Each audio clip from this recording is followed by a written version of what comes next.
아기 예수님께서 세상에 오신 사랑의 성탄절에도 국민의힘 미디어 특위 진짜뉴스 발굴단은 가짜뉴스 생산에 여념이 없었습니다. 진짜뉴스 발굴단이 아니라 가짜뉴스 조작단이 딱 들어맞는 이름입니다.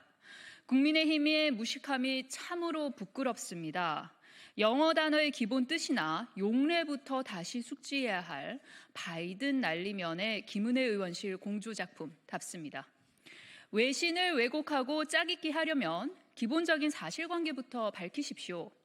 이재명 대표 관련 외신의 반응이라며 올라온 다수 기사에는 최소한의 기사 날짜와 제목조차 없어 도대체 어느 기사를 인용한 것인지 확인조차 쉽지 않습니다. 설마 외신 기사의 원문조차 확인해보지 않고 내신에서 왜곡 받아쓰기 보도로 한 줄 기사화된 부분만 복사 붙여넣기 한 후 보도자료라고 낸 것입니까? 아무리 내란 동조에 정신이 없는 와중에 만든 가짜뉴스라지만 검색과 공부를 좀 하고 최소한의 품은 들여서 좀 성의 있게 만드십시오. 국민의힘이 이재명 대표에 관련 우려를 표한 외신 기사들이며 줄줄이 읊어놨는데 이같이 출처도 정확히 밝히지 못하면서 조작질이나 하는 내란 동조당 국민의힘에 깊은 유감을 표합니다. 나아가 여당의 무지에 국민 여러분께 대신 사과드립니다. 국민의힘의 외신 왜곡 짜깁기 목록을 쭉 말씀을 드려보겠습니다. VOA 코리아, 우리 언론인 여러분들 다 잘 알고 계시다시피 VOA 코리아는 VOA와는 별개입니다.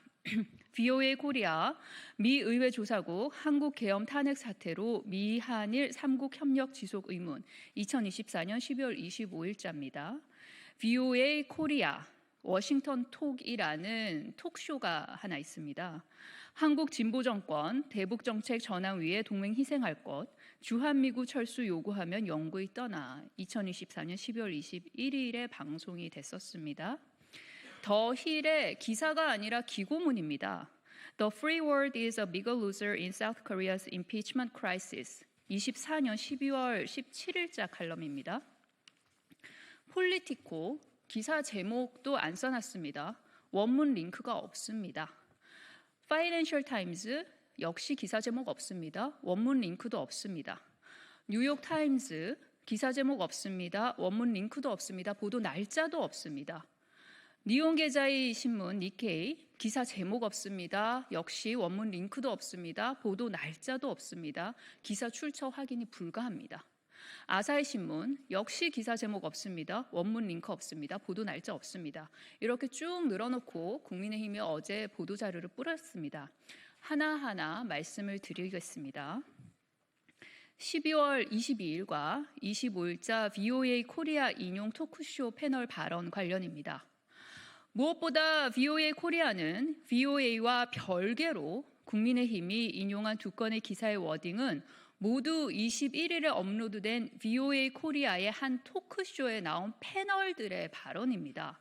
국민의힘은 롤리스 전 미 국방부 아시아태평양 안보부차관이 도널드 트럼프 대통령과 이재명 민주당 대표 또는 차기 대선 승리가 유력한 이재명 정부가 미군 감축, 동맹 약화, 북한 및 중국과의 타협에서 공통점을 찾을 수도 있다라며 이런 요인들이 합쳐지면 동맹의 미래에 매우 나쁜 징조가 될 것이라는 발언을 빌려온 바 있습니다. 그러나 이 대목은 트럼프 대통령이 한반도에 미칠 영향은 정말 예측할 수가 없습니다. 라고 럴리스가 말한 직후에 나온 가정에 기초한 설명입니다. 즉 이재명 대표가 아니라 역으로 트럼프 대통령이 한반도에 미칠 영향을 예측할 수 없다는 이유로 가정에 기초해 예를 들어 설명한 것입니다. 국민의힘이 미군 감축, 한미일 동맹 걱정 등 고작 단어 몇 개를 운운하며 가져온 25분 토크쇼의 그 어느 부분에도 이재명 대표가 미군 감축을 하겠다고 했다거나 한미동맹 약화를 정책으로 내세웠기 때문에 미국이 우려한다는 발언 나오지 않습니다. 게다가 정작 리차드 롤리스는 한미일 3국 협력이 조만간 해체될 것이라고 예상하느냐라는 진행자의 편향된 질문에 대해 아니라고 말할 수 있네요. 라고 분명히 선을 긋고 답했습니다. 그뿐만 아니라 한국은 주권국가로 나라의 미래에 대해 스스로 결정할 권리가 있습니다. 따라서 저는 이 상황을 한국이 새 정부를 통해 자국 의도를 미국에 전달하고 미국은 이에 반응하는 구조로 보조라고도 덧붙였습니다. 국민의힘의 맥락 없이 발언 자르기 및 왜곡하기로 이재명 대표를 우려하는 외신 보도가 이루어진 것과 같이 거짓말을 한 셈입니다. 또한 국민의힘은 마이클 오헨룬 브루킹스 연구소 선임 연구원이 한국의 진보 정부가 떠나라 해서 우리가 군대를 철수하면 전쟁이 나도 다시 돌아오지 않을 것이라고 말해 주한미군 철수가 갑작스레 이뤄질 수 있고 한번 철수하면 다시는 되돌아오지 않을 수 있다라고 경고하였다라고 보도자료에 썼지만 이 역시 가짜 뉴스입니다. 정작 마이클 오헨룬은 동맹을 믿는 우리 대부분은 그런 종류의 접근을 환영할 겁니다. 또 기꺼이 새로운 관계를 맺거나 이 대표가 예전에 선호했던 것보다 더 강력한 미한 동맹을 지지할 겁니다. 하지만 문제는 트럼프 대통령입니다. 공화당과 민주당 모두 동맹을 믿습니다. 외교정책 커뮤니티에는 미한 동맹을 매우 지지하는 사람들이 많습니다. 트럼프의 외교 스타일은 개인적이죠. 그는 정보를 흡수하지만 자신만의 방식으로 합니다. 공식적이거나 구조화되고 정보에 기반한 방식으로 하지 않고요 라고 언급했습니다. 국민의힘 보도자료에서 경고하였다라고 적시하였으나 사실상 해당 대담 전체를 보지 않고 일부 극우 유튜브와 극우 커뮤니티를 보고 복사 붙여넣기 하는 수준입니다.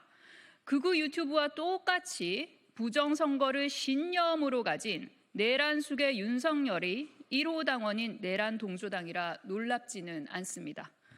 지극히 편향적으로 특정한 전제 조건을 깔고 반복해서 유도 질문을 하는 진행자에게 답한 두 패널의 답변의 취지가 정확히 누구를 주체로 지칭하는 것인지, 해당 발언을 한 배경과 맥락은 무엇인지 국민의힘 가짜뉴스 조작단은 해당 방송을 두 눈 부릅뜨고 두 귀 활짝 열고 100번은 다시 보고 듣기를 하기 바랍니다.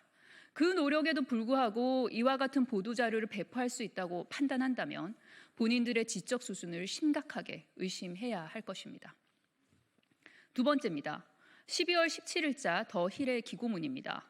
더 힐의 경우 외신의 기사가 아니라 주관적으로 작성된 칼럼입니다.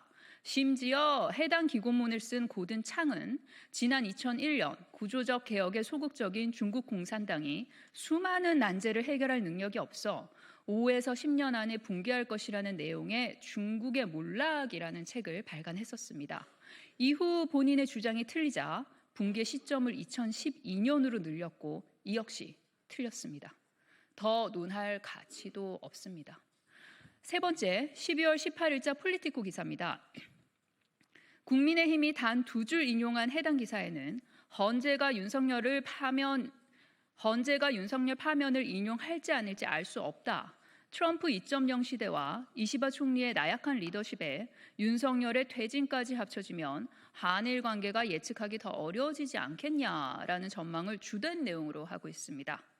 그러나 다음 날인 12월 19일 보도된 폴리티코의 South Korea bootstraps a DC darling이라는 기사에서는 윤석열의 계엄 선포로 자유민주주의와 국가 안정성이 해쳐졌고 윤석열의 경솔함이 스스로 대통령직을 잃게 하고 국회가 탄핵을 하겠다고 하고 있다고 보도하고 있습니다.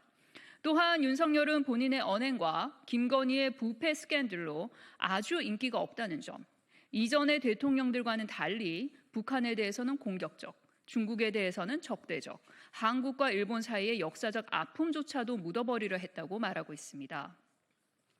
반면 이재명 대표 관련해서는 이재명 대표는 북한 비핵화를 평화적으로 이뤄내려 하고 바로 이러한 점이 트럼프 당선인에게는 요긴할 것이라고 예측합니다. 또한 이재명 대표와 윤석열 모두 한미동맹에 대해서는 입장이 같으며 오히려 이재명 대표는 과거 발언과는 상관없이 한미 관계에 있어 갈등이 될 만한 결정들은 하지 않을 것이라고 분석합니다. 국민의힘은 여전히 친일 굴종 외교에 미련이 남은 것은 아닌지 묻지 않을 수 없습니다. 네 번째, 12월 18일자 파이낸셜 타임스 기사입니다. 국민의힘은 해당 기사의 제목인 The left-wing firebrand who could be South Korea's next leader에서 left-wing firebrand라는 단어만 차용해 이재명 대표를 좌파 선동가로 의뢰했다는 가짜 뉴스를 생산했습니다. 그러나 firebrand는 마틴 루터 킹 주니어를 포함해 미국과 전 세계 저명한 정치인들을 대상으로 일상적으로 쓰는 표현입니다. 이는 긍정적 의미를 포괄하는 단어입니다. 아무리 직역을 한다 해도 국립국어원 표준국어대사전에 그는 군중의 마음을 휘어잡는 유능한 선동가였다라는 문장이 그 첫 예문으로 올라와 있을 만큼 가치 중립적인 단어이기도 합니다. 대한민국 보수정당이 쌓아온 역사가 부끄러울 수준입니다. 잘 모르면 사전부터 찾아보십시오. 참고로 국민의힘이 제대로 확인하지 않은 듯한 해당 기사 본문에서는 두 문단에 걸친 설명으로 이재명 대표를 대통령으로 만드는 것을 막겠다는 결심으로 칼에 목이 찔렸던 이재명 대표가 가장 유력한 대권 후보임을 누차 강조하고 있습니다. 다섯 번째 뉴욕타임스 기사입니다. 해당 기사 내용은 윤석열이 돌연 계엄을 선포하는 바람에 한국이 외교적으로 어려움에 처한 상황을 보도하며 로이드 오스틴 미 국방부 장관이 계엄 선포 때문에 방한을 취소했고 이시바 일본 총리 또한 1월 방한 계획에도 불구하고 말을 아끼고 있다며 예를 들고 있습니다. 또한 윤석열이 한미 관계의 불확실성을 심화시켰다고 지적하며 오히려 이재명 대표의 경우 다음 대선 당선 가능성을 높게 보며 미국과 중국 사이에서 균형점을 찾는 외교에 대해 긍정적 관점으로 평가합니다. 특히 이재명 대표와 뉴욕타임즈와 이루어진 지난 인터뷰를 언급하며 한미일 협력을 강조했던 이재명 대표의 답변을 재인용하며 미국의 대중정책에 대한 이해도가 높다고 소개합니다. 여섯 번째 아사히 신문 기사입니다. 해당 기사는 한일 관계 개선이 윤석열의 일방적인 양보로 인한 부분이 컸다는 점을 분명히 짚고 있으며 동맹을 경시하는 트럼프 전 대통령의 재등판에 따라 한미일 관계를 우려하는 것이 주요 내용입니다. 부탁드립니다. 국민의힘 미디어 특위 진짜뉴스 발굴단은 가짜뉴스 제작단으로 이름을 바꾸십시오. 해당 특위 실무자가 성탄절에 오죽 일을 하기 싫었으면 외신 보도라고 보도자료를 내면서 기사 날짜와 제목도 확인하지 않고 기사와 칼럼도 구분하지 않고 왜곡된 받아쓰기 정리에 급급한 것입니까? 외국어와 한국어 실력이 충분하지 않으면 왜곡 짜깁기 가짜뉴스조차도 제대로 못 만드는 법입니다. 내란 동조당 국민의힘은 1월 시간에 공부를 더 하든가 내란죄 공범 수사에나 제대로 응하십시오. 민주당은 향후 자의적인 외신 인용으로 생산된 가짜뉴스와 이를 통한 여론 조작에 대해 결코 좌시하지 않을 것이며 필요한 모든 조치들을 성실하게 취해 나갈 것입니다. 이상입니다.